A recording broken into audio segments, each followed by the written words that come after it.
بسم اللہ الرحمن الرحیم۔ تمام تعریفیں اللہ کے لیے، درود اور سلام محمد اور آل محمد کے لیے صلوات پڑھیں۔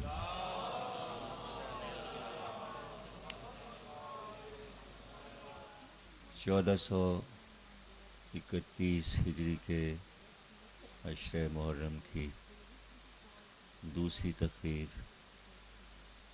دربار شاہ چند چراغ میں آپ حضرات سماعت فرما رہے ہیں۔ کل کی تقریر میں عرض کیا گیا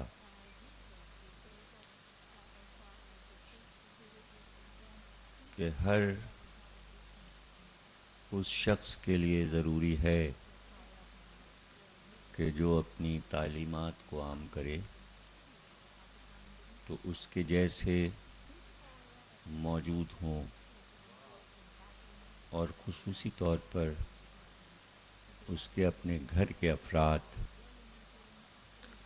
اس کی تعلیمات میں مکمل ہوں، کامل و اکمل ہوں۔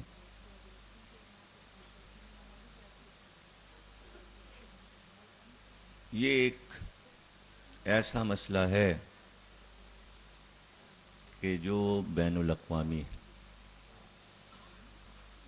ہر قوم نظر رکھتی ہے اس بات پر۔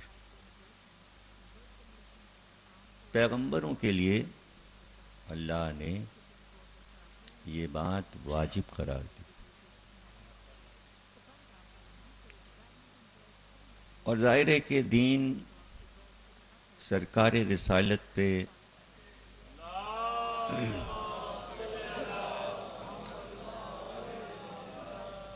کامل ہو رہا تھا، اور اب کسی نبی کو آنا نہیں تھا، اور دین کو قیامت تک رہنا تھا۔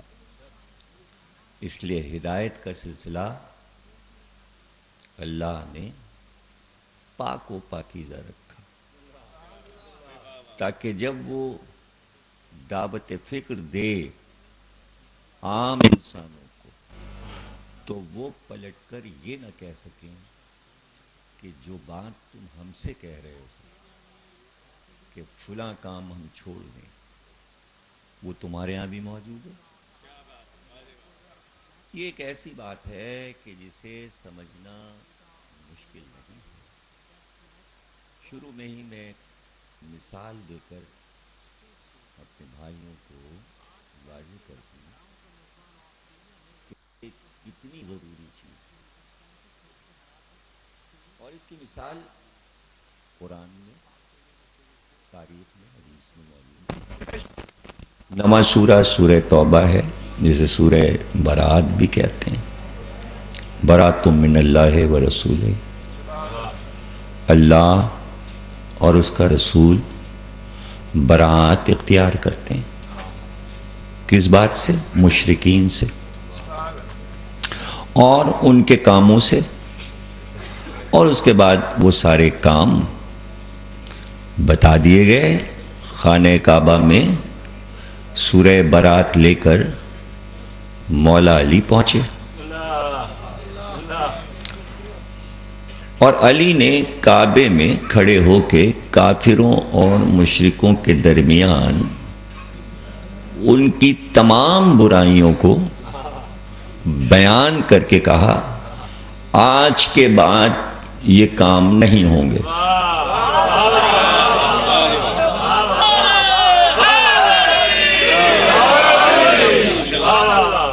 پہلی بات علی نے کہا، آج کے بعد مشرک خانہ خدا میں داخل نہیں ہو سکتا، کافر اب کعبے میں نہیں آ سکتا۔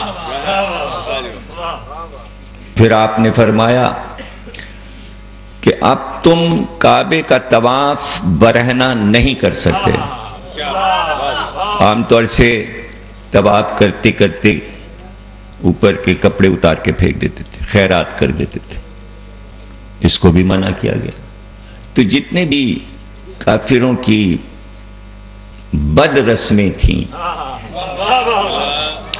اب وہ وقت ہے کہ علی تنہا، علی اکیلے اور مجمع اور ان کے تاثرات کو مولا علی نے خود بیان کیا. آپ نے فرمایا کہ جب میں نے یہ اعلان کیا کعبے میں گھوم گھوم کے مشرکوں کے درمیان، تو ان کا یہ عالم تھا کہ اگر ان کا بس چلتا تو میری بوٹیاں بوٹیاں کر کے مکے کی پہاڑیوں پہ پھینک دیتے، پھیلا. یہ تھے تاثرات. اور اس کے بعد فرمایا لیکن وہ کچھ نہ کر سکے، اس لیے کہ جب میں اعلان کر رہا تھا تو میں نے ذوالفقار کے قبضے پہ ہاتھ رکھا.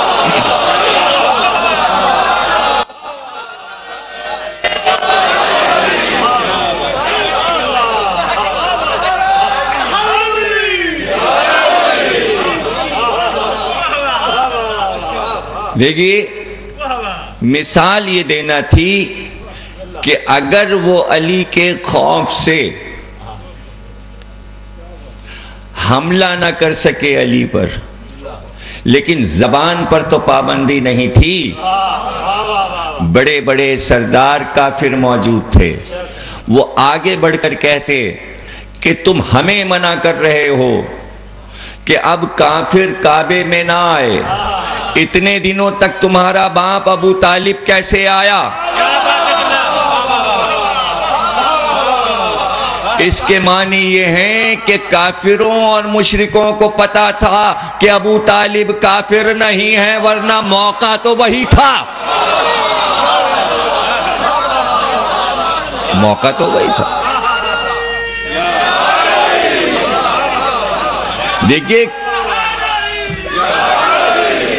دیکھیے اس پہ بہت غور کیجئے اور پوری تاریخ اسلام کو پڑھ جائیے کہ جب بتوں کی برائی پیغمبر نے کی اور کفر اور شرک کی برائی کی پیغمبر نے اور اعلان کیا، تو کوئی ایک سردار، توجہ کیجئے گا، ان کی اتنی ہمتیں کہ پتھر وہ مار لیں، اوجڑی وہ پھینک دیں، غلاظت وہ پھینک دیں، تو سب کچھ تو کر سکتے تھے.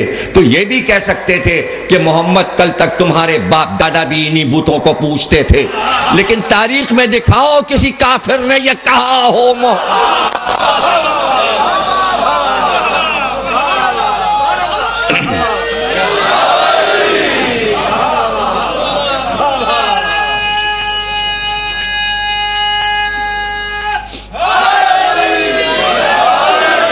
اس لیے ضروری تھا کہ پیغمبر کو ایسے گھرانے میں بھیجا جائے جو ہمیشہ سے پاک و پاکیزہ طاہر و اطہر ہو. ذرا سا بس سوچ اور فکر میں ایک ذرا سی کجی آ جاتی ہے کہ تصور نہیں ہوتا دراصل اس بات کا کہ یہ کیسے ہو سکتا ہے کہ ایمان ہو، اسلام ہو اور اظہار نہ ہو. بھئی یہاں پہ گھبراہٹ ہو جاتی ہے. بھئی جس طرح لا الہ کے بعد لوگوں نے اظہار کیا، وہ چاہتے ہیں جیسے ہم نے کہا ڈنکے کی چوٹ پہ لا الہ الا اللہ، عبد المطلب نے کیوں نہیں کہا، ابو طالب نے کیوں نہیں کہا، عبداللہ نے کیوں نہیں کہا. تو آپ چونکہ اپنے پیمانے پہ ناپ رہے ہیں، آپ قرآن کے پیمانے پہ نہیں ناپ رہے ہیں کہ اصحاب کہف کے پاس کوئی پیغمبر نہیں آیا، انہوں نے کلمہ نہیں پڑھا. کہیں قرآن میں ذکر نہیں ہے کہ اصحاب کہف نے چلا کے کہا لا الہ الا اللہ، مگر اللہ کہہ رہا یہ توحید پرست تھے، اس لیے کہ ایمان کو چھپائے ہوئے تھے. تو ایمان چھپا کر ایمان کا اظہار ہوتا ہے. یہ کیسے پتا چلے کہ ایمان دل میں چھپا ہے اور اظہار ہو رہا ہے؟ میں نے مثال دی تھی پہلی تقریر میں کہ ایمان کا چراغ جل رہا ہے دل میں، روشنی آنکھوں سے پھوٹ رہی ہے، ہاتھوں سے پھوٹ رہی ہے، پیروں سے پھوٹ رہی ہے، چہرے سے پھوٹ رہی ہے۔ قسم کھا کر قرآن کی یہ بتائیں دنیا والے کہ ابو طالب کے دل میں جو ایمان کا چراغ روشن تھا، اس کی روشنی سراپا سے ابو طالب کے پھوٹ رہی تھی یا نہیں پھوٹ رہی تھی؟ چاروں طرف تو روشنی پھیلی تھی۔ اسی لیے اللہ نے کہا وَالضُّحَىٰ وَاللَّيْلِ إِذَا سَجَىٰ أَلَمْ يَجِدْكَ يَتِيمًا فَآوَىٰ۔ مجھے چڑھتے ہوئے دن کی قسم، مجھے تاریک راتوں کی قسم، اے حبیب آپ یتیم تھے، ہم نے سرپرست کیا۔ تو سرپرستی کے اعلان میں چڑھتا ہوا دن اور یہ کالی راتیں کہاں سے آئیں؟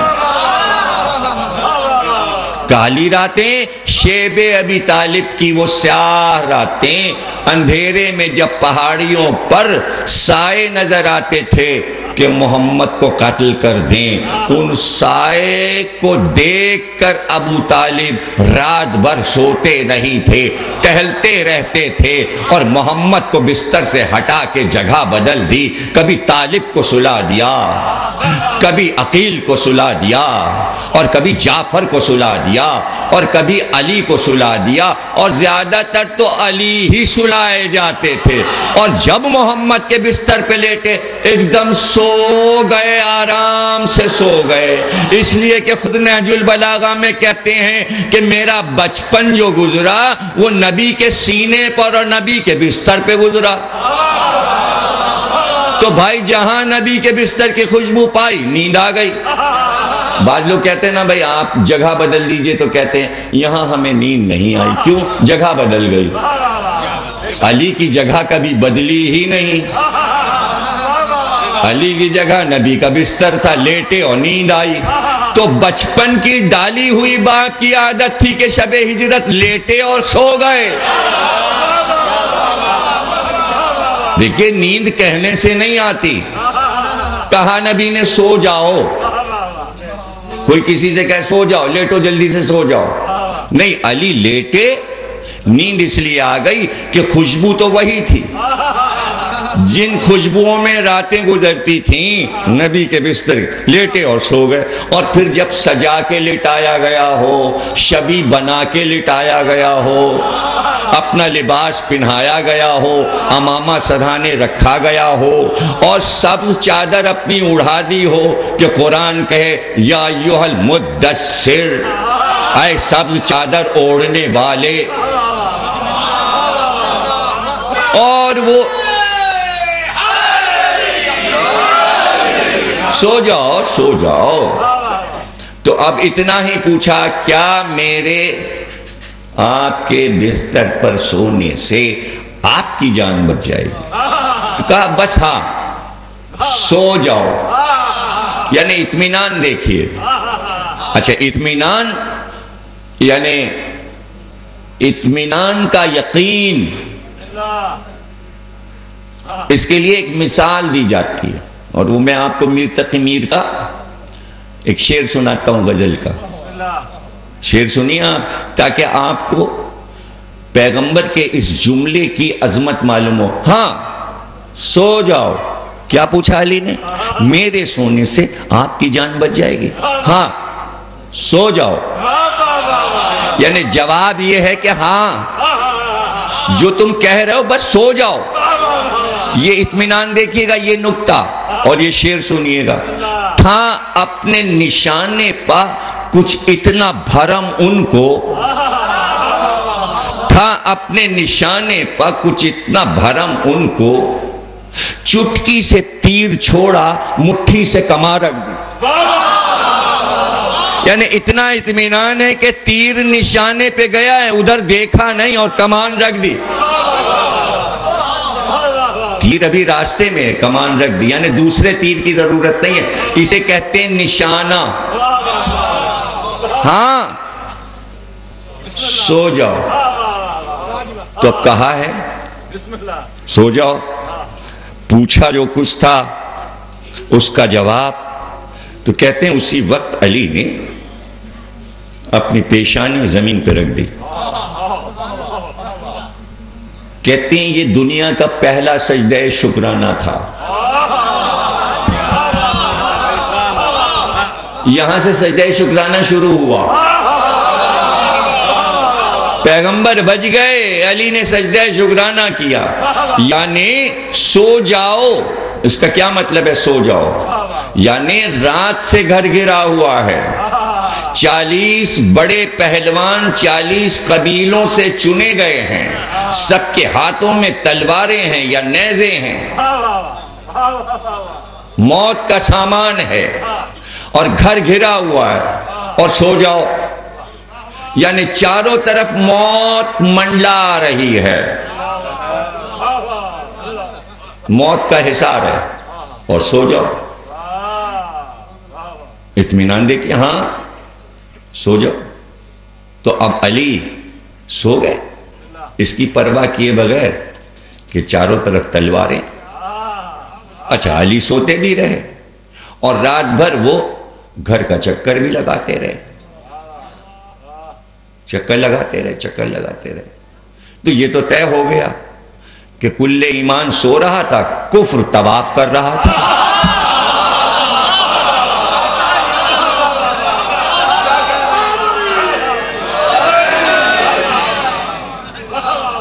کفر رات بھر طواف کرتا رہا، محمد کے گھر کا طواف کرتا رہا، کل ایمان سوتا رہا. یا ایھا الذین آمنوا وعملوا الصالحات وتواصوا بالحق وتواصوا بالصبر. ہاں سو جاؤ، سو جاؤ. اب یہاں پہ ذرا سا میں اس منظر کو روک رہا ہوں. علی سو رہے ہیں، ہلکی ہلکی ہوا چل رہی ہے، ستارے آسمان پہ کھلے پڑ رہے ہیں، تاریخیں اچھی ہیں، چاند بھی روشن ہے. صحرا کا چاند بڑا روشن ہوتا ہے، جب آسمان کھلتا ہے تو ستارے سب نظر آتے ہیں. ہوا ٹھنڈی تھی، مکے کی ہوا، چادر کے گوشوں کو ہوا ہلا رہی تھی. علی میٹھی نیند سو رہے تھے. منظر عجیب تھا، کل ایمان سو رہا تھا اور کفر طواف کر رہا تھا، صدقے ہو رہا تھا ایمان کے کفر. اب یہاں پہ میں تقریر روکتا ہوں. کعبے میں جب آپ جائیں تو آپ دیکھیں گے کہ کعبے کا ایک حصہ ہے جدھر پرنالا ہے، اس کا نام ہے میزاب، اور اس کا حصار بنایا ہے، وہ طواف میں لیا جاتا ہے. کہتے ہیں یہ پہلے اسماعیل کا باڑہ تھا، یہاں بھیڑیں پلی تھیں اسماعیل کی. بعد میں وہی حصہ قبرستان بن گیا. جب جناب اسماعیل کی والدہ جناب ہاجرہ کی وفات ہوئی تو وہیں کعبے کے پچھواڑے کے قبرستان میں ہاجرہ بی بی کی قبر بنی. پھر جناب اسماعیل کی بیٹیاں بیٹے سب وہیں دفن ہوئے. یعنی جو سردار کعبہ ہوتا تھا اس کی قبر کعبے کے پچھواڑے بنتی تھی، اور وہ حصہ کعبے کا حصہ ہے، طواف اس کا ہوتا ہے. یہ رسم رہی کہ جس کے پاس کعبے کی کنجی رہے گی صرف وہ تنہا میزاب کے نیچے وہیں دفن کیا جائے گا. اسماعیل بھی دفن ہوئے. پھر اب جو سردار ہے اس کی قبر وہیں بنی. آخری سردار ابو طالب تھے کعبے کے، جن کے پاس کلید تھی. ابو طالب کی قبر میزاب کے نیچے وہیں کعبے کے پچھواڑے ہے. اب مجھے بتاؤ کہ کعبے کے قبرستان میں ابو طالب آرام کر رہے ہیں، دنیا چکر لگا رہی ہے، تو یا تو یہ مانو کہ مسلمان کفر کے صدقے ہو رہا ہے. یہ باپ ہے وہ بیٹا ہے. وہاں کل ایمان سو رہا تھا، کفر صدقے ہو رہا ہے. یہاں کفر سو رہا ہے اور ایمان صدقے ہو رہا ہے. یہ باپ ہے یہ بیٹا ہے. کیوں یہ عظمت کیوں ملی؟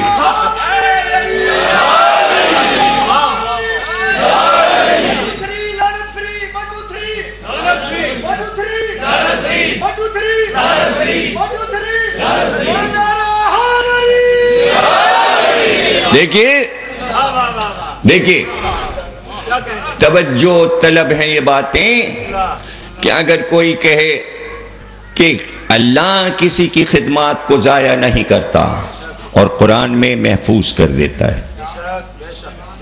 عبد المطلب نے خدمت کی کعبے کی، ہاتھی جب آئے ابرہہ کے، سورہ فیل میں بتا دیا۔ ہاشم نے عربوں کی بھوک کو دور کیا، سورہ قریش لإلاف قریش نازل کر دیا۔ پیغمبر کو بتایا تمہارے اجداد نے یہ کام کیے ہیں، یہ تمہارے باپ داداؤں کی تعریف ہے ان سوروں میں۔ تو ہاشم کی تعریف آئے قرآن میں، عبد المطلب کی تعریف آئے۔ بڑا کام تو ابو طالب نے کیا تھا کہ 40 برس نبوت کی حفاظت کی تھی، اور اس طرح کیا تھا کہ تیز کفر کی آندھیوں میں اپنے دامن میں رسالت کے چراغ کو لے لیا، اور اس طرح لے کر ہواؤں میں چل رہے تھے کہ جیسے میر انیس نے کہا، انیس دم کا بھروسہ نہیں، ٹھہر جاؤ، چراغ لے کے کہاں سامنے ہوا کے چلے۔ ابو طالب کو کفر کی ہواؤں کی پرواہ نہیں تھی، اور رسالت کے چراغ کو 40 برس حفاظت کر کے رکھا۔ کائنات کا سب سے بڑا کام ہے آخری نبوت کی حفاظت کرنا، اور قرآن میں ذکر نہ ہو، ہاشم کا ذکر ہو، عبد المطلب کا، اس لیے اس طرح ذکر کیا کہ واضح ہو جائے۔ اور فرماتا ہے سورہ بلد میں، لا اقسم بہذا البلد انت حل بہذا البلد ووالد وما ولدا، میں قسم کھا رہا ہوں، پروردگار کہتا ہے لا اقسم بہذا البلد انت حل بہذا البلد، میں قسم کھا رہا ہوں، اور بڑی عجیب قسم کھا رہا ہوں، مجھے اس سرزمین کی قسم جس سرزمین پر باپ بھی ہے اور بیٹا بھی ہے، مجھے باپ کی بھی قسم، مجھے بیٹے کی بھی قسم۔ بتاؤ مکے میں وہ باپ اور بیٹا کون ہے جس کی قسم پروردگار کھا رہا ہے؟ وہ ابو طالب اور علی کے علاوہ کون ہے؟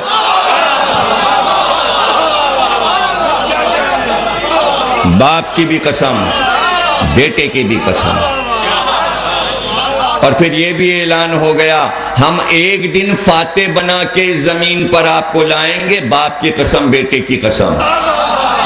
کیوں یہ اعلان کیوں ہے؟ یعنی آغاز اور فتح تک، دین کامل ہونے تک اس قسم میں احسا کر لیا پروردگار نے، اور یہ بات بتائی دیکھو یہ آغاز ہے، ابو طالب سے آغاز ہے، اور یہ اکمل ہونا علی تک ہے۔ یہ باپ ہے، یہ بیٹا ہے، یہ باپ ہے، یہ بیٹا ہے، میں اس کی قسم کھا رہا ہوں۔ تو جہاں پروردگار ابو طالب کی قسم اٹھائے، ہم اور آپ کی کیا مجال کہ ہم ان کے اسلام اور ایمان پر بحث کریں، ضرورت ہی نہیں ہے، اس لیے کہ حق حق ہے۔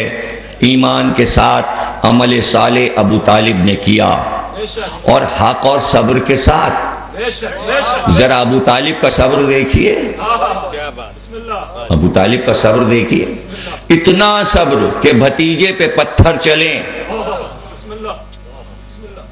اتنا صبر۔ اب وہ منزل آ گئی کہ جہاں سرکار پر پتھر پڑتے رہے، لیکن اب دعوت ذوالشیرہ کے بعد دنیا نے دیکھا کہ ادھر سرکار اعلان کرتے نکلے، گوشت پہ چادر ڈالی اور مکے کی گلیوں میں چلے، ادھر سے بچے نکلے، ادھر سے کافروں کے بچے نکلے، ادھر سے پتھر مارا، ادھر سے پتھر مارا، ابھی پتھر چلنا شروع ہوئے تھے کہ ایک گلی سے ابو طالب کا بیٹا علی نکلا۔ جب بچوں نے دیکھا علی آ رہے، کہتے ہوئے بھاگے،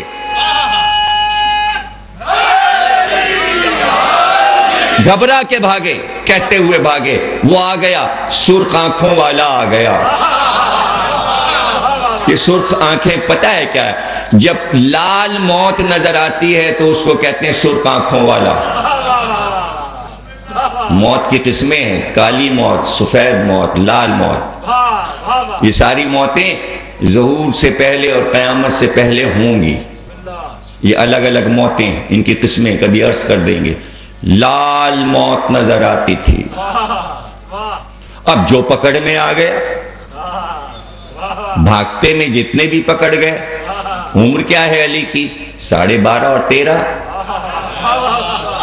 اتنے ہی بڑے لڑکے بھی ہیں، وہ بھی 12, 13, 14 کے لڑکے ہیں۔ اب جو پکڑ میں آ گیا، ہاتھ توڑ دیا، کسی کی ٹانگ توڑ دی، کسی کی آنکھ توڑ دی، اور دو مل گئے تو سر کو ٹکراتے تھے، سر پھٹ جاتے تھے۔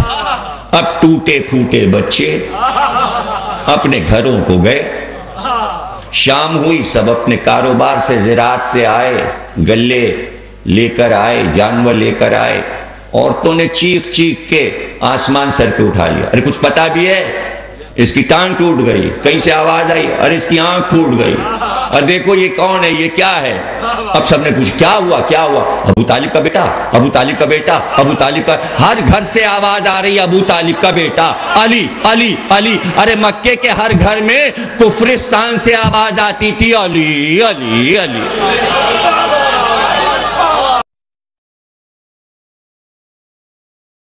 کیوں نہ کرے؟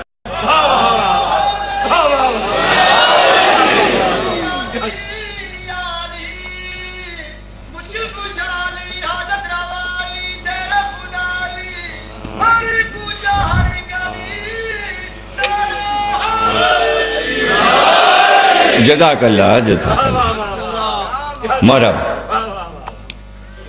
سب بچوں کو لے کے آئے ابو طالب کے گھر پہ، مجمع لگ گیا، شور ہوا، ابو طالب باہر آئے، کیا ہوا؟ کہیں دیکھو بچے کی حالت، ہمارے دیکھو ذرا ہمارے بچے، کیا ہوا؟ اس کی آنکھ پھوٹ گئی، اس کا ہاتھ ٹوٹا، اس کی ٹانگ ٹوٹی، اس کا سر پھٹ گیا۔ ابو طالب نے کہا کیا ہوا ان بچوں کو؟ کہا تمہارے بیٹے نے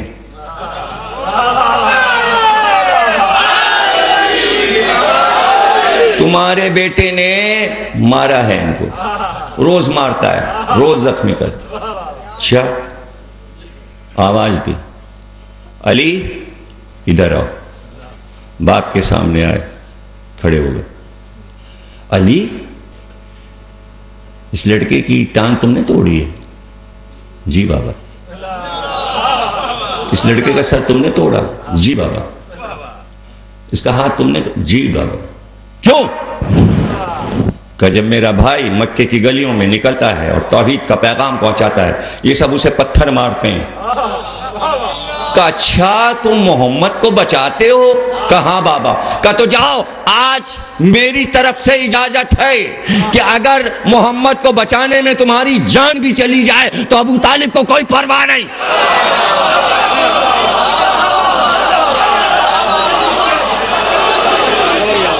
کوئی پرواہ نہیں۔ دیکھا آپ نے عمل صالح، علی کی بادشاہی ہے، علی اسم الہی ہے، ہر ایک میزان میں تولا، زبان کے ساتھ دل بولا، علی مولا، علی مولا، علی مولا، علی مولا، علی مولا، بے بہا نعرہ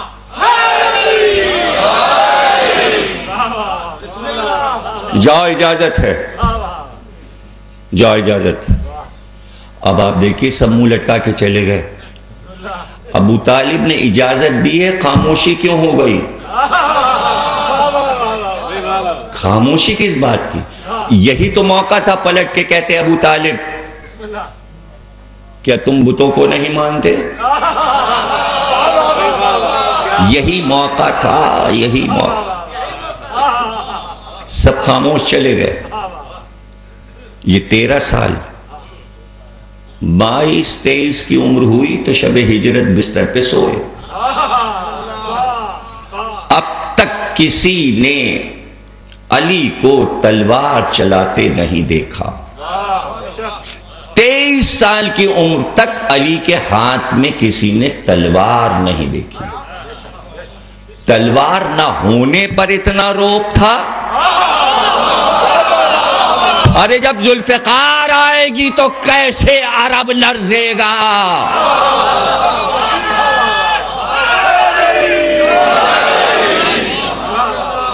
اب پہلی بار تلوار کب نظر آئی یہ بھی سن لیجیے، یعنی 22 سال کمر میں علی نے تلوار نہیں باندھی۔ کیوں؟ نہیں چاہتے کہ مکے کی گلیوں میں تلوار چلے۔ اس وقت سے خانہ خدا کا احترام بنی ہاشم میں ہے۔ یہاں تلوار نہ چلے. پہلی بار تلوار کب نظر آئی؟ رات گزر گئی، وہ وقت آیا صبح صادق کا کہ علی نے چادر چہرے سے سرکائی. اب جو سب کی نظر گئی تو چیخ پڑے سب، یہ تو ابو طالب کا بیٹا علی ہے، محمد کہاں ہے؟ سب کود کود کے گھر میں آ گئے. نیچی نیچی دیواریں گھروں کی پہلے ہوتی تھی، اونچی اونچی دیواریں تو اب ہوتی ہیں. سب اندر آ گئے اور علی کو گھیر لیا. اب سب کا ایک ہی سوال، محمد کہاں ہے؟ اور علی نے کہا کیا میرے حوالے کیا تھا؟ جہاں ہوں جا کے ڈھونڈ لو، جہاں ہوں جا کے ڈھونڈ لو کہ میرے حوالے کیا تھا. یہ گفتگو تھی کہ ابو البختری ایک پہلوان اس میں آگے بڑھا اور اس نے چاہا کہ پیچھے سے علی کے سر پہ تلوار کا وار کرے. اب دیکھیے گا، پیچھے سے اس نے وار کیا. علی سامنے ابو جہل سے بات کر رہے تھے، ادھر اس کا ہاتھ اٹھا. ابھی محب گفتگو تھے کہ علی نے الٹا ہاتھ گھما کر، اس سے پہلے کہ اس کا وار ہو، الٹے ہاتھ سے اب جو اس کے منہ پہ تماچا مارا تو زمین پہ گر گیا. 3 گھنٹے بے ہوش رہا. 3 گھنٹے.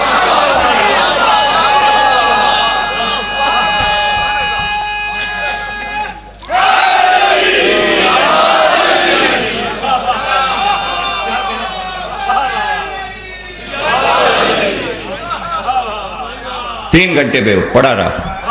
اب خوف تو ہے، بتا دو محمد کہاں ہے. سوال کہ ابو جہل ڈرانا مجھے، دھمکانا مجھے. 23 سال کا جوان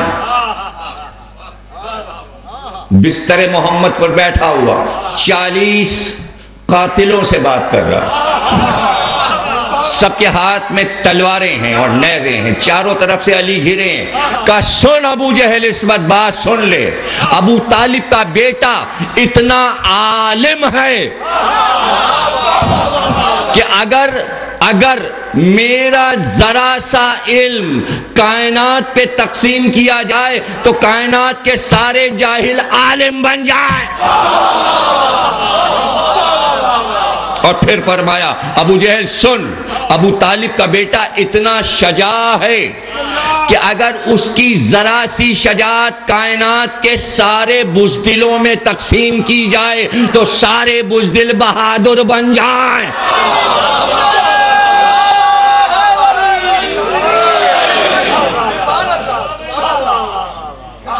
خاموش ہے ابو جہل. ہٹ گئے سب. دیکھا کہ علی اٹھے اور اٹھ کر مکے کی بازار میں آئے. اونٹ کرائے پہ لیے، اس پہ ناکے کسوائے، ناکوں پر اماریاں کسوائیں، بیبیوں کو سوار کیا، بٹھایا، لے کے چلے. کسی کی ہمت نہیں ہے کہ روکے. پورا قافلہ لے کر بنی ہاشم کی بیبیوں کا علی چلے. آگے آگے ایک غلام ناکے کی مہار کو لیے ہوئے اور علی ساتھ.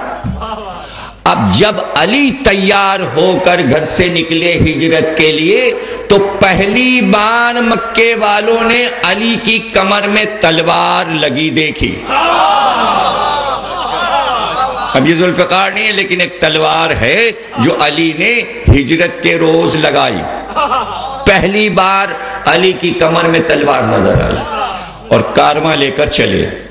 جب تک مکے کی سرحد پر پہنچے، یہاں ابو جہل نے سب کو متحد کر کے کہا اگر علی نکل گئے تو ہم پھر محمد کو پا نہیں سکیں گے. علی کو مت جانے دو. اور یہی موقع ہے کہ چونکہ عورتیں ساتھ ہیں ہم گرفتار کر سکتے ہیں، ناکوں کو بھی روک سکتے ہیں، لشکر بنا کر ابو جہل گھوڑوں پہ سوار ہو کر ساتھیوں کو لے کر چلا، سب کے ہاتھ میں چمکتی ہوئی تلواریں، اور دوڑتے ہوئے گھوڑے بڑھے علی کے کارواں کی طرف کہ غلام نے پلٹ کر کہا یا علی دشمن آ رہا ہے، پورا لشکر تیار ہو کے آ رہا ہے، کہا پرواہ مت کر، ناکوں کو درخت سے کھجور کے باندھ دے اور تو کنارے کھڑا ہو جا۔ لشکر قریب آ گیا اور سب کے منہ سے جھاگ غصے میں نکل رہا تھا کہ آج تو علی کا خاتمہ ہی کر دیں، ٹکڑے ٹکڑے کر دیں، اگر محمد نہیں ملے تو علی کے ٹکڑے ٹکڑے کر دیں۔ تلواریں تو نیام سے باہر تھیں لیکن علی نے تلوار نکالی نہیں، علی نے تلوار نکالی نہیں بلکہ آگے بڑھے اور کہا ابو جہل پھر سن لے، علی تجھ سے پھر کہتا ہے سن لے، اور ذرا ایک سوال کا مجھے جواب دے۔ بھئی توجہ رکھیے گا تمام بھائی ہمارے، نوجوان اور دوست ہمارے سارے بزرگ اس جملے پہ غور کریں علی کے۔ کہا یہ بتا ابو جہل، 13 برس تو نے اور تیرے ساتھیوں نے اور مکے کے کافروں نے میرے بھائی کو پریشان کیا، محمد کو پتھر مارے، اوجھڑیاں پھینکیں، گندگیاں پھینکیں، اور انہیں نماز نہیں پڑھنے دی اور قولوا لا الہ نہیں کہنے دیا، کس کس طرح عاجز کیا۔ لیکن قسم کھا کر بتا کہ کبھی علی نے تلوار نکال کر تم لوگوں سے بدلہ لیا؟ 13 سال کبھی علی نے تلوار نکالی؟ بتا قسم کھا کے۔ سب نے کہا ہاں، ابو جہل نے بھی کہا ہاں تم نے تو تلوار کبھی نہیں نکالی، کیسے کیسے ظلم ہم نے تم پر کیے لیکن تم نے تلوار نہیں نکالی۔ کہا پوچھ کیوں نہیں نکالی؟ بھائی توجہ کیجئے گا، علی نے کہا پوچھ کیوں نہیں نکالی؟ ابو جہل نے کہا بتاؤ 13 سال میں ایک دن بھی تم نے دین آنے کے بعد، اعلان کے بعد، بعثت کے بعد تلوار کیوں نہیں ہمارے مقابلے پہ نکالی؟ کہ جب میں تلوار نکالنا چاہتا تھا میرا بھائی میرا ہاتھ پکڑ لیتا تھا، علی ابھی نہیں، علی ابھی نہیں، علی ابھی نہیں، اس لیے تلوار نہیں نکالی کہ ہر بار محمد نے روک لیا، آج مکے میں مجھے روکنے والا کوئی نہیں ہے۔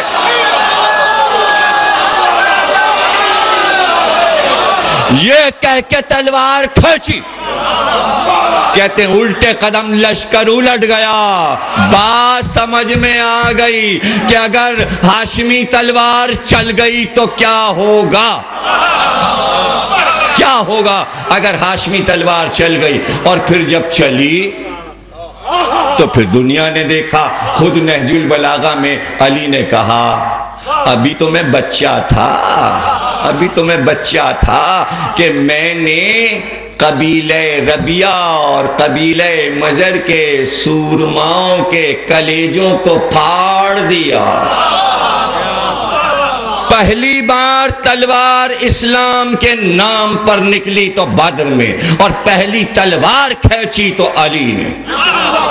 ساتھ میں حمزہ بھی تھے، عبیدہ بھی تھے، مقابل میں 3 پہلوان تھے، ایک حمزہ کے مقابل، ایک عبیدہ کے مقابل، ایک علی کے مقابل، اور عمر کے حساب سے تھے، اور گھوڑے پہ سوار نہیں تھے، پیدل لڑائی تھی۔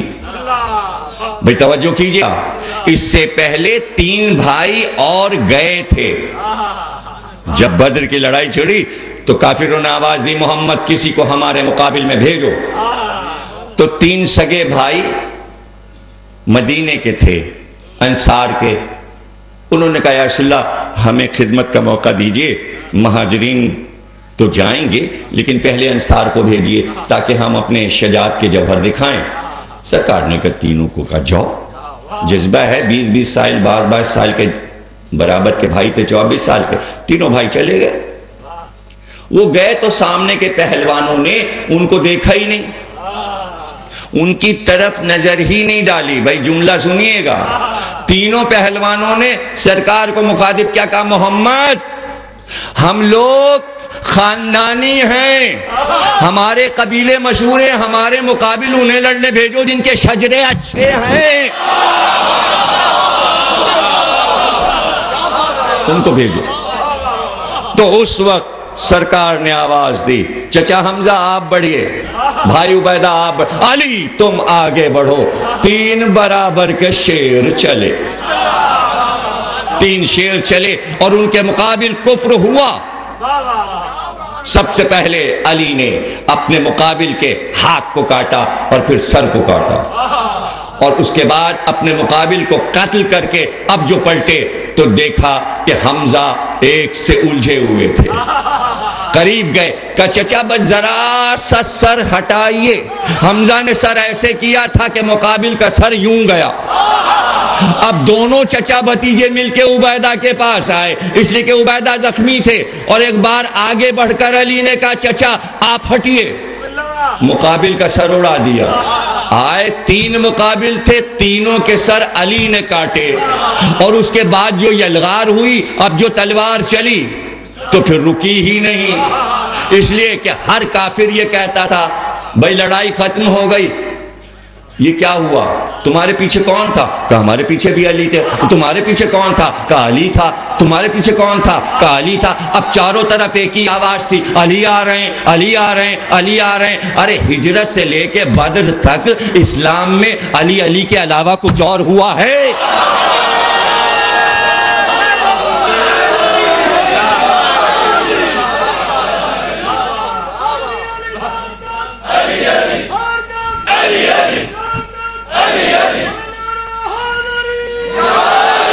ہجرت اور بد، اور ظاہر ہے کہ حکم الہی سے ہجرت ہوئی تھی، اس لیے کہ اللہ نے کہا تھا اب آپ مکے میں نہ رہیں۔ 2 سرپرست تھے آپ کے، 2، ایک خدیجہ ایک ابو طالب، سال کے اندر دونوں کی وفات ہوئی۔ اللہ نے کہا اب دونوں سرپرست نہیں رہے مکے میں، نہ خدیجہ ہے نہ ابو طالب، تو آپ اتنا روئے کہ سال کا نام رکھ دیا عام الحزن۔ عام کہتے ہیں عربی میں سال کو، غموں کا سال، تاریخ طبری میں عام الحزن۔ تو ہجرت خوشی کی چیز نہیں ہے، غم کی چیز ہے۔ غم کے ماحول میں گھر کو چھوڑا۔ میں نے پورا مکہ گھوم کے پیدل دیکھا ہے، اور سرکار کا گھر جہاں سے ہجرت کی، سرکار ابو طالب کا گھر شیب ابی طالب، وہاں سے میں پیدل چلتا ہوا آیا ہوں باہر تک، تاکہ میں دیکھوں کہ جب سرکار نکلے اور مکے کی سرحد تک آئے تو فاصلہ کیا ہے۔ غار ثور تک گیا ہوں میں، غار ہیرا تک گیا ہوں، گھوم گھوم کے سب جگہیں دیکھی کہ سرکار یہاں چلے ہیں۔ اور وہی گھر تھا کہ جب حسین نے ہجرت کی اور مکے میں ٹھہرے تو اسی اپنے مکان میں ٹھہرے تھے۔ گلی میں جا کے وہ مکان ہے، اور وہاں پر بتا دیتے ہیں بتانے والے گائیڈ کہ یہ وہ مکان ہے جب حسین جا رہے تھے کربلا تو اس مکان میں ٹھہرے تھے۔ اس مکان کو دیکھ کر آنسو آتے۔ مکان وہی ہے جو ابو طالب کا مکان تھا، وہی مکان جس میں سرکار کی آمد ہوئی تھی، وہی مکان جس میں رہے تھے عبداللہ، آمنہ، فاطمہ بنت اسد، ابو طالب، وہی گھر جس میں عقیل، جعفر اور علی رہے تھے اور پرورش پائی تھی۔ مکان بدل جاتے ہیں، دیواریں، جگہ تو وہی ہے، مکے کی زمین نہیں بدل جائے گی، نقشے بدلتے رہیں گے۔ آپ جب بھی ادھر سے گزریں تو تاثر پیدا ہوتا ہے۔ تو کہتے ہیں کہ جب سرکار چلے تو مڑ مڑ کر مکے کے مکانات کو دیکھتے تھے۔ شہر میرا چھوٹ رہا ہے، بھئی توجہ کیجئے گا، شہر میرا چھوٹ رہا ہے، اور آنسو تھے کہ رکتے ہی نہیں۔ کہتے جاتے تھے اے مکہ، جہاں میں نے آنکھ کھولی میں تجھ سے جدا ہو رہا ہوں، جہاں میرا بچپن گزرا میں تجھ سے جدا ہو رہا ہوں، جہاں میری جوانی گزری۔ روتے جاتے تھے اور مکے کی عمارتوں کو دیکھتے جاتے تھے، اللہ، حسین کا بچپن بھی تو مدینے میں گزرا تھا۔ اب ذرا سوچیے، وہی مسجد نبوی، وہی صحن، بچپن میں جہاں رسول اللہ ناقہ بنے تھے، عید کے دن جہاں کپڑے پہن کر نانا کی پشت پہ سوار ہوئے تھے، وہی مدینے کی گلیاں، اور پھر حسین تو بچپن سے چلے ہی تھے۔ زیارتیں کرنے کا اگر شوق ہو آپ کو تو میں تفصیل بتا دوں، مدینے میں ایک باغ ہے، اب وہ باغ نہ رہا اس طرح پیڑ نہیں لگے، لیکن اسے محفوظ کیا گیا ہے، لیکن کم لوگ جانتے ہیں یہ جگہ کون سی ہے۔ میرے پاس اس کی تصویر بھی کھینچی ہے میں نے، لیکن اس کے لیے نقشے میں یہ لکھا ہے کہ یہ وہ جگہ ہے جہاں علی اکبر چہل قدمی کرنے آتے تھے۔ یہ باغ حسین نے علی اکبر کے لیے لگایا تھا، اور روایت یہ کہ علی اکبر کو پھول بہت پسند تھے۔ اب جن لوگوں نے کربلا کی زیارت کی ہے، مقام علی اکبر پہ اگر گئے ہیں تو اتنے گلدستے رکھے ہیں وہاں، جو جاتا ہے پھول لے کے جاتا ہے۔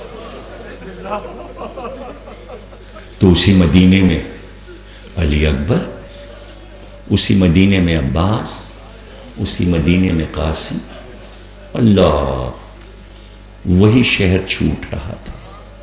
ذرا سوچئے کہ دلوں پر کیا گزر رہی تھی، جوانوں کے دل پر، بزرگوں کے دل پر، خواتین کے دل پر وطن چھوٹ رہا تھا۔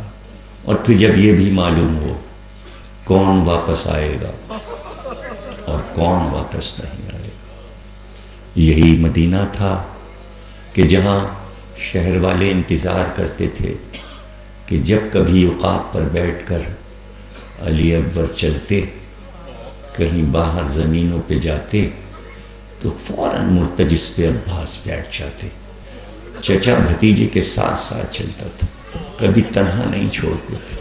اور جب دونوں چچا بھتیجے مدینے کی تمام شاہراہوں سے گزرتے ہوئے آگے بڑھتے تھے تو کہتے ہیں کہ جیسے ہی شور ہوتا علی اکبر اور عباس آ رہے، تو اگر دکاندار اپنے ترازو سے تول رہے ہوتے کچھ تو ان کو دیکھنے میں ہاتھ سے ترازو چھوٹ جاتا، اور ہر ایک یہ چاہتا تھا بس دیکھ لیں، دونوں کی زیارت کر لی۔ اور جب چلے جاتے تو بہت دور تک اشارہ کر کے لوگ کہتے اور دیکھتے رہتے پشت کی طرف، یہ علی اکبر ہیں، یہ عباس ہیں۔ تو خوش ہو کے آپس میں کہتے، اہل مدینہ، جب تک یہ جوان مدینے میں ہیں ہم رسول کی بھی زیارت کرتے ہیں اور علی کی بھی زیارت کرتے ہیں۔ علی کا بیٹا شبیہ علی ہے اور حسین کا بیٹا ہم شکل نبی ہے۔ زیارت تھی، اللہ، 27 کو حسین نے آواز دی، دیکھ لو اہل مدینہ، دل بھر کے دیکھ لو، اب یہ ستارے نظر نہ آئیں گے، اب یہ چاند نظر نہ آئیں گے۔ کہتے ہیں کہ بھرے گھر سے کیسے سواریاں نکلی ہیں، پورا مدینہ آ کے حسین کے گھر میں جمع، اور ساری بیویاں اتنا روئی حضرت زینب سے مل مل کے اور بس اتنا کہا، شہزادی ہم یہ چاہتے ہیں کہ ہم دو رویا کھڑے ہو جائیں اور ہمارا شہزادہ درمیان سے حسین نکل جائے۔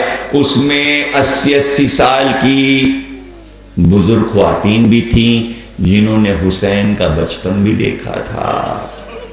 ام سلمہ کی ہم عمر تھیں، تو ام سلمہ خود کہتی ہیں مدینے میں سب سے زیادہ گریہ اس دن ہوا جب رسول اللہ کو دفن کیا گیا۔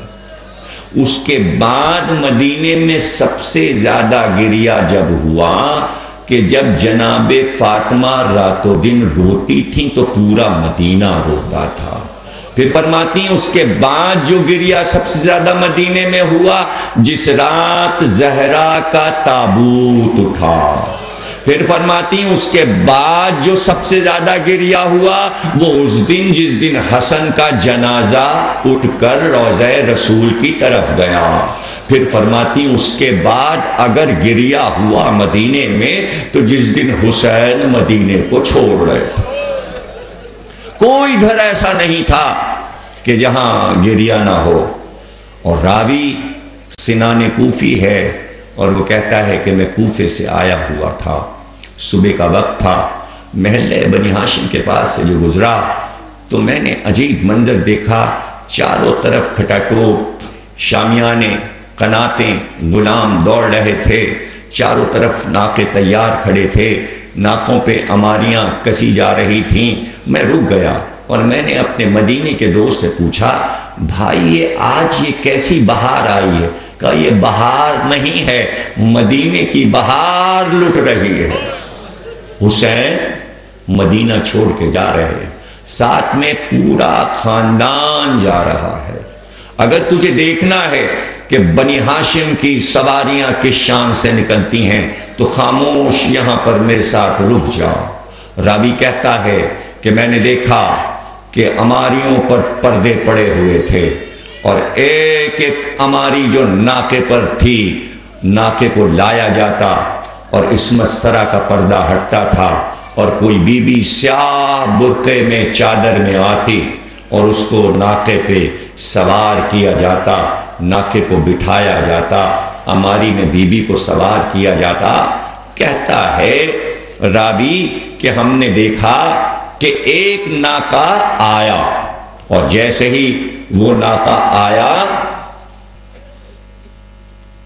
عصمت سرا کا پردہ ہٹا، ایک بی بی برآمد ہوئی، ایک 14 سال کا بچہ کمر میں تلوار لگائے، قریب گیا، بی بی کے بازو تھامے اور اماری میں سوار کر دیا۔ کہتا ہے وہ ناکا آگے بڑھا، پھر ایک اور ناکا آیا، جیسے ہی وہ ناکا آیا ایک جوان 18 سال کا کمر میں تلوار لگائے بڑھا، ایک بی بی بلند قامت سیاہ چادر میں لپٹی برآمد ہوئی، اس جوان نے اس کا بازو تھاما، ناکے پہ سوار کر دیا۔ میں نے پوچھا وہ پہلی بی بی کون تھی جو سوار ہوئی؟ کہ وہ جوان جو آیا تھا سوار کرنے وہ قاسم تھا اور اس کی بیوہ ماں ام فروا تھی۔ کہ اور اب جو جوان آیا کہ یہ علی اکبر ہے، اس نے اپنی ماں ام لیلہ کو سوار کیا۔ اس کے بعد بار بار ناکے آتے رہے، بیبیاں سوار ہوتی رہیں۔ اب راوی کہتا ہے کہ ایک بار کچھ دیر نہ گزری تھی کہ میں نے دیکھا سامنے جس کرسی پر حسین تشریف فرما تھے ان کے قریب عباس گئے اور جا کر جھک کر حسین کے کان میں کوئی بات کہی۔ جیسے ہی وہ بات کہی حسین بنفس نفیس کھڑے ہو گئے۔ جیسے ہی حسین کھڑے ہوئے قناتیں ہلنے لگی، پردے ہلنے لگے، سب آپس میں دوڑنے لگے، کوئی ادھر سے بڑھا، کوئی ادھر سے بڑھا، کوئی جوان ادھر سے بڑھا، کوئی جوان ادھر سے بڑھا۔ اور ایک بار میں نے گھبرا کے پوچھا کیا بات ہے؟ کہا بس دیکھتے رہو۔ ایک بار عصمت سرا کا پردہ ہٹا اور ایک بی بی سیاہ چادر میں مثل خانہ کعبہ برآمد ہوئی، لیکن اس کی گود میں کوئی بچی بھی تھی۔ ہو گئی تقریر، ذاکر آ گئے، اب آپ تقریر سنیں گے۔ اس کی گود میں ایک بچی بھی تھی۔ راوی کہتا ہم نے دیکھا کہ ایک طرف سے علی اکبر بڑھے، ایک طرف سے قاسم بڑھے، ایک طرف سے اول محمد بڑھے، عباس بڑھے اور حسین خود بڑھے۔ جیسے ہی وہ بی بی باہر آئی ایک بازو علی اکبر نے تھاما اور ایک بازو حسین نے خود تھاما۔ جب ناکے کے قریب وہ بی بی پہنچ گئی تو اس نے نالینیں اتاری، اول محمد نے بڑھ کر نالینیں اپنے سینے سے لگائی۔ اب وہ وقت تھا کہ علی اکبر حسین بازو تھام کر اس بی بی کو اماری میں سوار کریں۔ راوی کہتا نے دیکھا عباس آگے بڑھے اور زمین پر اپنے دونوں گھٹنوں کو ٹیک کر بیٹھ گئے۔ اس بی بی نے عباس کے زانوں پہ قدم رکھا، حسین اور علی اکبر نے بی بی کو بٹھایا۔ اس شان سے جب وہ بی بی سوار ہوئی میں نے پوچھا اس شان سے یہ بی بی کون سوار ہوئی؟ تو راوی نے کہا ارے یہ علی کی بڑی بیٹی زینب ہے۔ صرف 2 جملے، اور میں ہمیشہ یہ بات اپنے بھائیوں کو بتا دیتا ہوں کہ مصائب تو عرصہ ہو گیا، 50 سال ہو گئے پڑھتے مجھے، لیکن بعض مصائب ایسے ہیں کہ جو خاص خاص مقامات پر یاد آئے۔ دیکھیے شام ہر سال لوگ جاتے ہیں، چیلم کرتے ہیں۔ حضرت زینب کی زیارت کی کتاب وہاں رکھی ہوتی ہے زری کے پاس، اٹھائیے اور بی بی کی زیارت پڑھیے۔ نیچے اردو میں یا فارسی میں دونوں زبانوں میں ترجمہ لکھا ہوتا ہے۔ اور جو بات میں بتا رہا ہوں اب جب کبھی انشاءاللہ زیارت کو جائیے گا تو زیارت پڑھتے پڑھتے آپ کو یہ جملے زیارت میں مل جائیں گے جس پر میں تقریر کو ختم کر رہا ہوں. یہ زیارت نامہ زینب سے میں جملے پڑھ رہا ہوں. جب میں پہلی بار بی بی کے روضے پہ گیا اور زیارت پڑھی تو مصائب تو میں نے یہ پڑھے تھے، لیکن جب زیارت میں جملہ پڑھا تو میرے آنسو پھر نہیں رکے. سامنے حضرت زینب کی قبر ہے، تابوت ہے، زری ہے، اور یہ جملے یہاں پہ تقریر روکی ہے، اسی پہ غور کیجئے گا. کس شان سے زینب سوار ہوئی. اور زیارت میں یہ جملے ہیں کہ اے بی بی آپ اس شان سے مدینے سے چلی کہ عباس و علی اکبر نے سوار کرایا، حسین خود آگے بڑھے، مگر 11 محرم کی صبح کو جب آپ کے ہاتھ بندھے تھے اور ناقہ لایا گیا تو بی بی آپ اس طرح سوار ہوئی. زیارت میں یہ جملہ ہے کہ جب ناقے کے قریب پہنچی تو فرات کا رخ کیا کہ عباس میرے غیرت دار بھیا اس شان سے مدینے سے لائے تھے، آؤ بہن کو سوار کراؤ. سر کھلے زینب جا رہے